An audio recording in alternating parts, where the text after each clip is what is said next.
Substance abuse is a problem that's impacting people around the world. But how do you identify the signs of substance abuse, and what should you look for? Well, stay tuned to find out. My name is Jason Bradley. And I'm Yvonne Lewis Shelton, and you're watching Urban Report.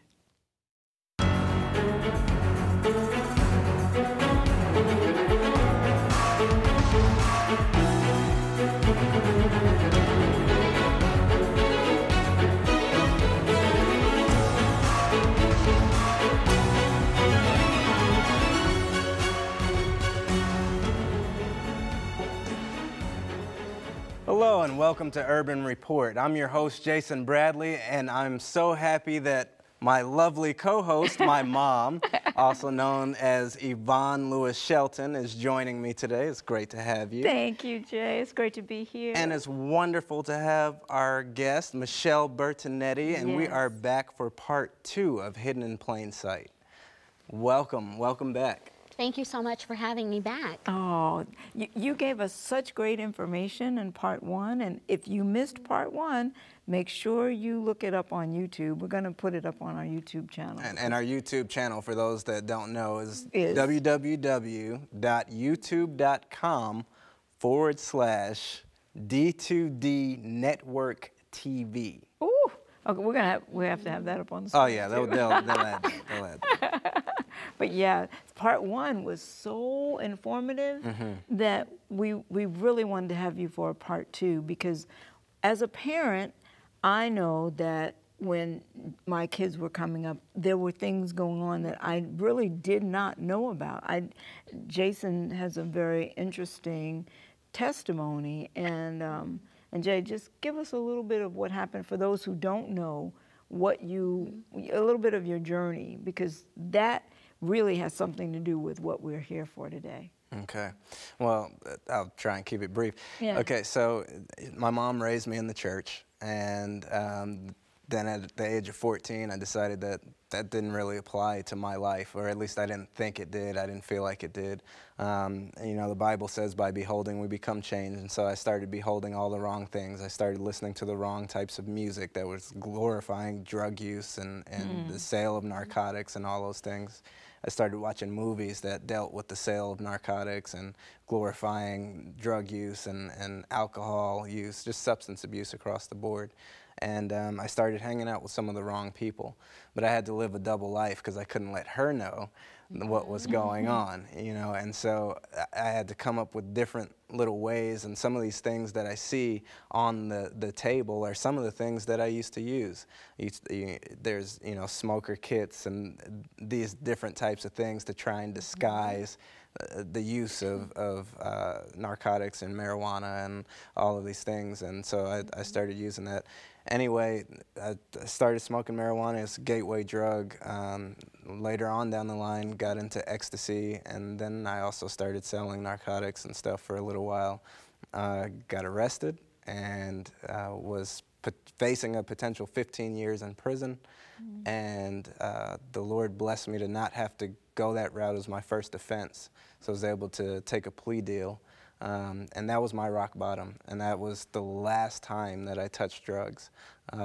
Shifting gears, a couple years later, I accepted Christ as my Savior prior to coming to work here, and the best decision ever made. Amen. And how many years has it been since you've dealt with drugs on any level? I'm 32 years old right now. It was 20 years old, about to turn 21. About 12 years? Yeah. Wow. Praise the Lord. Praise the Lord. That's great. Yeah, there's hope through recovery. Yes. Oh, yes. And the Lord, you know, we always talk on Dare to Dream about God has a plan for us, and Satan has a plan. And Satan's plan is to destroy you and to inundate you with all of these drugs and things like that. And then God wants to give you the abundant life in Him. And so now Jason has had a chance to compare what life is like on the dark side and what life is like with Jesus. And I think it's so much better on this side. I mean, if you would have talked to me years ago and you would have said, "Oh, you're going to be in full-time ministry," I wasn't even in church, so I definitely didn't think I'd be in full-time ministry. And then as the general manager of the Dare to Dream Network, like, that wasn't in my future. I was managing a sports bar prior to. So it's, yeah, God is amazing. He's amazing. You know, your story gives all those people out there that may be suffering from addiction, that may be hiding it from their family and their friends. We've had daddies come through our program that were unintentionally addicted because they had, you know, back surgery and maybe pushed it going back to work a little early and re-injured, and you know, that starts that cycle of unintentional addiction. So they, you know, depend upon their pain pills and taking those things in order to make it through their day, and then they realize they're addicted, and then, you know, they go to their physician. The physician's like, oh, well then, if that's why you're taking them, you know, you're kind of done. And then that flips the switch for them, because trying to buy narcotics on the street, if you were a seller, you know that they're pricey, there's a lot of money in it. And it's risky. It's risky. Yeah. We're very happy that his story gives so many people hope. I yes, just wanted to say. Thank you. Yeah, because that, I mean, what he's achieved says that, you know, anybody that goes through addiction can have amazing accomplishments in their life as well. By the grace of God, that's very true. And we're very thankful that you've come from your agency to talk to us. We know you don't have a ministry per se, but what you're doing is changing lives. And so just through education, we appreciate the education that you gave us in part one, and we're looking forward to it in part two. So let's talk about some of these items that we have here and what they do. Okay. Again, just to go over, these are some of the things that I have in my Hidden in Plain Sight education on through the Gateway Foundation. Through the Gateway Foundation on teenage drug trends. But I left a couple things out that regard to marijuana that kind of stem from our last show together that I hadn't had a chance to go over. But if someone was just to see this, I normally have it sitting beside the bed, and you may be able to relate to this. It's a grinder. Yes. See, so you can identify it. If I, as a parent, without my experience at Gateway, was to see this, I would think that it was a makeup container or maybe something that somebody put jewelry in. So if I was to open it, I would expect earrings or, you know, something else, and I wouldn't even think to look in it. Yeah, and for a guy, I mean, I just probably wouldn't even. No. It just. Yeah, I you just wouldn't even think about. No, and a lot of times they set it beside their bed. So he understands. A lot of the adolescents in my facility, they tell me and share things with me, and so that helps me to help educate parents and grandparents. And anybody that has a role with adolescents. But yeah, so this is just a grinder, and if I was to see it, I wouldn't really recognize it. This was donated by Marion Police Department. Okay. What is that? What does a grinder do? They put their marijuana in here, the leaves and the buds and, you know, the parts of the marijuana. They place it in here, and if you see all that area through here, and then the top here is also, it's very similar to if you were to think about grinding your own pepper. Or grinding your own salt. But this is a little larger because it's used for grinding marijuana. So the products are going to be larger that they place in here. Saves you from breaking it down with your hands. So you put it on there and you just twist. So you twist and twist and twist. And then, well, if I can open it. And then the product comes out in the bottom. I see. And that actually is marijuana. It's a small amount that was just left in the grinder from being donated. And I left it in here because there's a lot of parents that have never seen it. So it's, can you open that up so for parents to, can we get a close-up of that? Is there, if you'd like to hold it, just don't spill it. Right. Right. But yeah, so I left it in there. Just so, there's so many parents that come through and they have no idea what it even looks like. Right. You know, what is the difference? And so I left it in there to be able to show those that don't know what it looks like, what it looks like. And so it's been in there for over a year. But it gives the parents or anybody that doesn't know what it looks like an idea. Right, right. And again, and I think I mentioned this in part one, we are not trying to teach young people what to do. They already have all this stuff. We're trying to show you parents and grandparents what your young people are doing. And what to look for. And what to look because for. how can you help prevent the use of narcotics or the sale of narcotics if you have no idea what to even look for? That's right. So this hopefully will help you and provide you with the tools and resources that you need to be of assistance to that young person that is struggling with the use of narcotics. Yeah.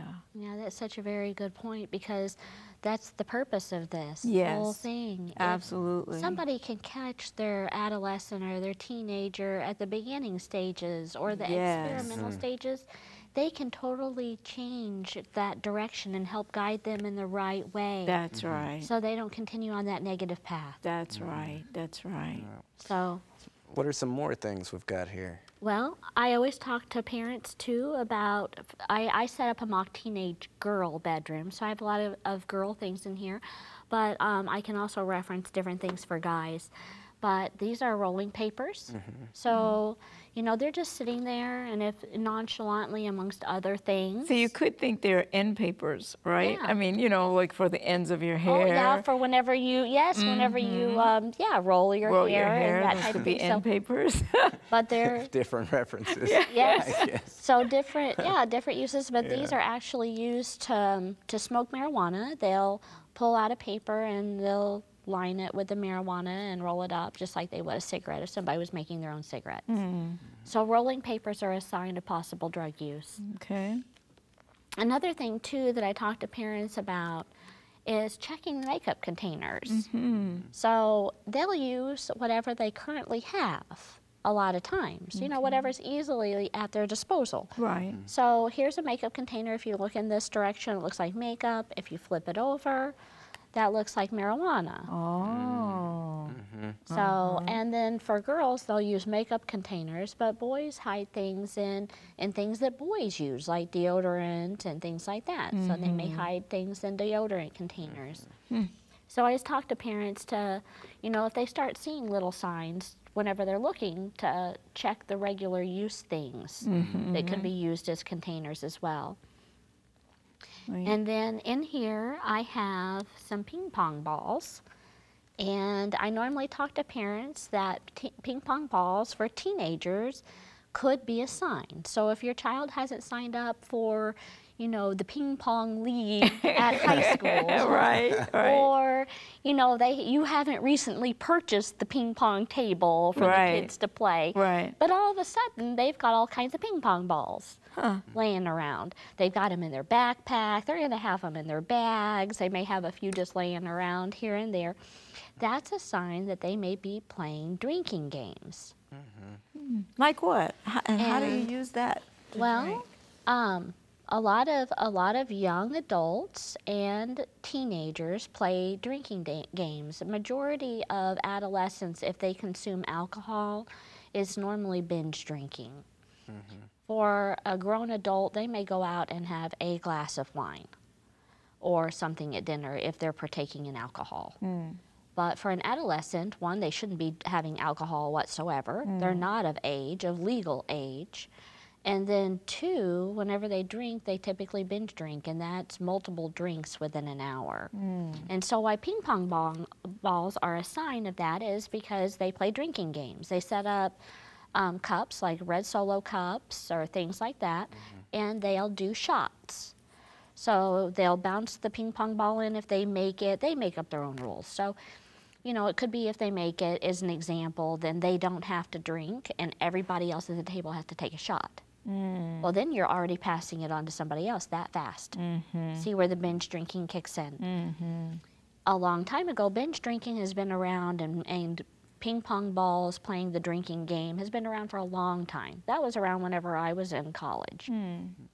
But today, it's a concern. So the reason why is a concern back then as well, but even more so today because we have things like energy drinks. Like this Monster drink right here. So whenever they're playing the drinking game and they're taking a shot of, you know, whatever it is they're taking a shot of that's alcohol, in the past, your body would say, you've made unwise choices. You've continued to make unwise choices for yourself, and it will shut down by passing out. It says, you're done trying to make choices. You know, you're going to pass out. You're done drinking. And that's what would happen. But since the induction of these energy drinks, like this Monster right here, they mix it with the alcohol so they don't pass out so quickly. Oh my. So they do their shots and they take a drink of the Monster, and then it goes around the table, and maybe there's 5 or 6 of them that are playing this drinking game. So whenever their body would normally say, you're done, you know, you're done, you didn't do a good job making wise choices for yourself, and we're shutting it down and you're passing out for a while, the Monster, the energy drink, keeps them awake. And this is a huge concern nowadays, because now we're looking at alcohol poisoning and alcohol toxicity in the body, because your body isn't able to shut down because the energy drink keeps them awake. Wow. So it's almost as though you have scary. one foot on the brake and one foot on the gas. Yeah. Because alcohol is a depressant, that's a stimulant. The energy drinks are stimulants. And so your body doesn't know what to do. Like, what am I supposed to do? Yeah. And this is terrible what's going on with our kids today. Well, and they have no idea The danger. the that they're in. danger. Yeah, they have no idea. They feel like they're untouchable at a certain age too. They feel like, you know, Oh, that would never. I'm young, I'm gonna live forever, you know. Yeah, So, yeah.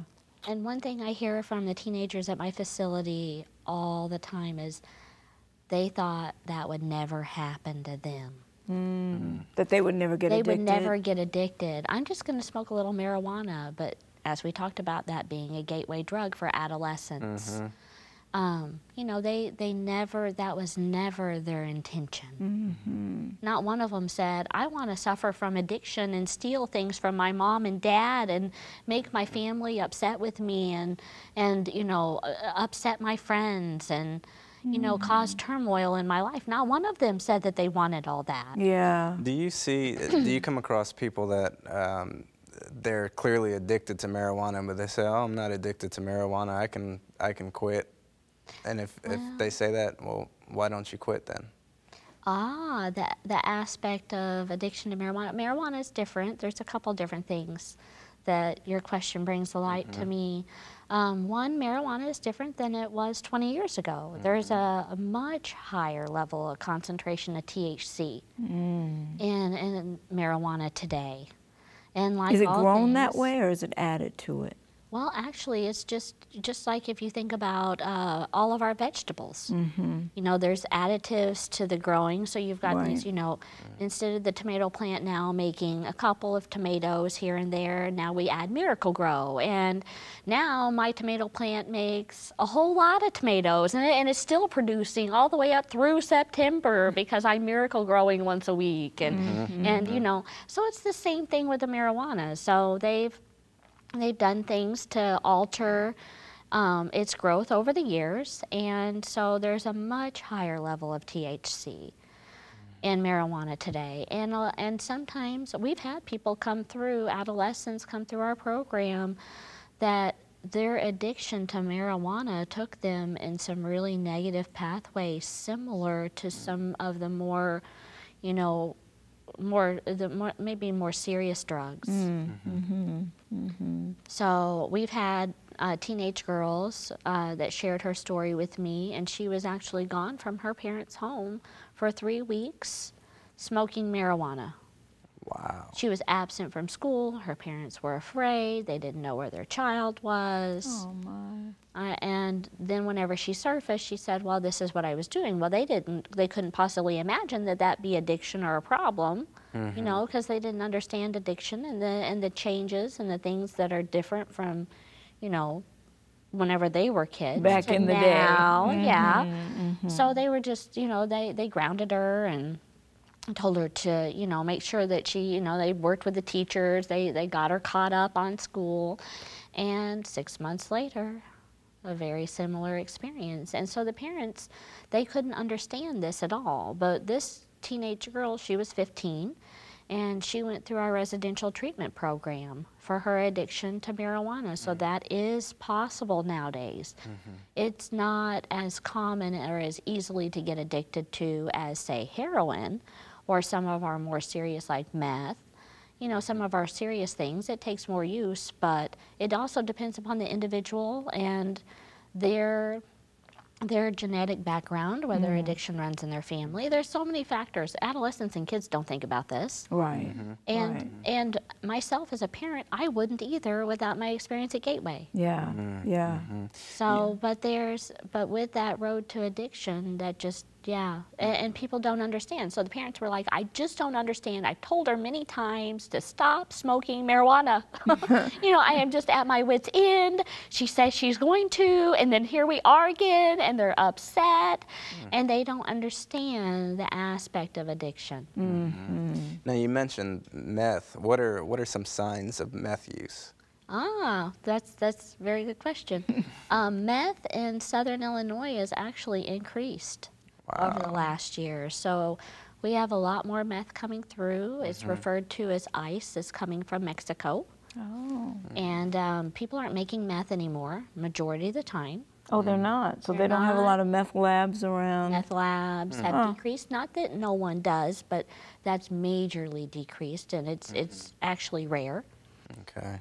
Now in Southern Illinois, and they're buying the meth that's coming up from Mexico. And it's being filtered as other drugs are filtered throughout the United States. Through our larger cities and then down through our smaller communities, we're not immune. So go ahead, Jay. No, I was gonna. You go ahead. Oh, we have. Don't think that we didn't vacuum in here. These three little pieces of paper are interesting because Michelle wants to explain how this is a sign of meth use. Well, actually, they're little pieces of tinfoil on the floor, and why they're a sign is whenever somebody is using meth, there's a couple different ways. They may smoke it, so they wouldn't use the aluminum foil. But if they've advanced in their disease state, so maybe they're not smoking it or snorting it, which is a lot of signs of the, hollowed out pens and different things that people use to snort, and they've advanced to an IV use where they're injecting it with a needle. Oh, wow. So that addiction advances just like others. It's no different. And so if they're an IV user, they'll use aluminum foil, they'll liquefy it, and I have a meth kit that I brought with me, and I think it's this one, and I'll pull out the aluminum foil. But they'll use the aluminum foil, and they'll lace it like this, and they'll put the product here, and they'll heat it underneath with a lighter and liquefy it, and then they'll pull it up in a syringe and inject it. Once they're done injecting it, that high goes directly into their bloodstream because they're injecting it into a vein. That's why I have rubber bands laying around. They're signs of possible IV use. A lot of times an IV drug user will have a rubber band that they wear on their wrist. As a tourniquet? And they'll use it as a tourniquet. Or for girls, it's the ponytail holders. And I always have one on my wrist type thing. And that's not always 100% science. Some girls just do. Right. But if you're noticing a change in their behavior and you're noticing some significant things that are making you think something may be going on, and then you notice, all of a sudden they have this rubber band around their wrist or something, then maybe worth looking a little closer into. But yeah, so they liquefy it, but at the minute that they shoot up and get high, the first thing they do is crumble up the aluminum foil like this, and wherever they are, they drop it. So that's why aluminum foil pieces on the floor are a sign of possible drug use. And it may not be, that'll be maybe in their bedrooms, in their bathroom, that may be in the floorboard of their car. It may be behind the garage or an old building. And you'll see all these pieces of aluminum foil, and you're like, I don't know why they're there. What do you do when you first find that your child is using, whether it's marijuana, whether it's, as an outreach coordinator for a drug program, what do you recommend? Well, the first instinct for parents are all different because we all respond differently. But we talk to parents about taking a minute, and if they're upset, calming down, because the best approach isn't, you know, a screaming match with your child.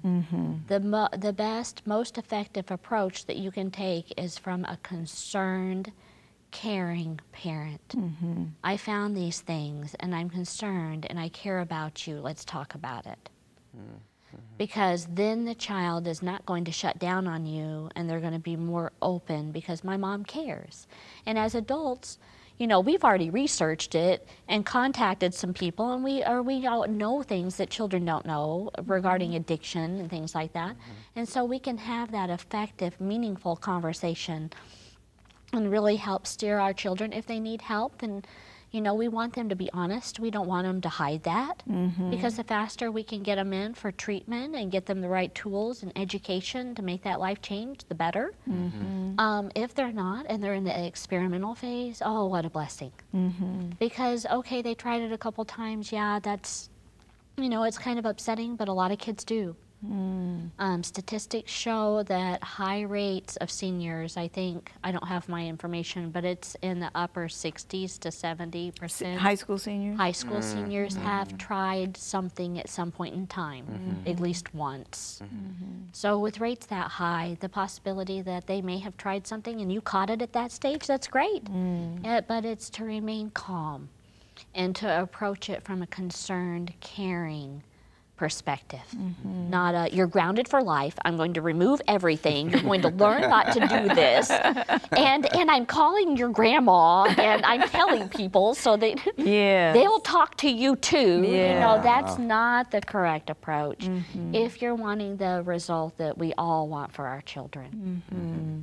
And that's for them to open up, to have that honest discussion, and to help them hopefully steer them in the right direction. You know, because even marijuana, smoking marijuana, kids perceive it as safe because they misperceive it. Yeah, they misperceive it as safe, and it's not. It may have a municipal purpose to it for a certain disease state. But whenever I talk to teenagers, I say, you don't go home and take, you know, your parents', you know, overactive bladder medication. Or, you know, you're not searching that out. Well, that's because that's intended for a specific disease state.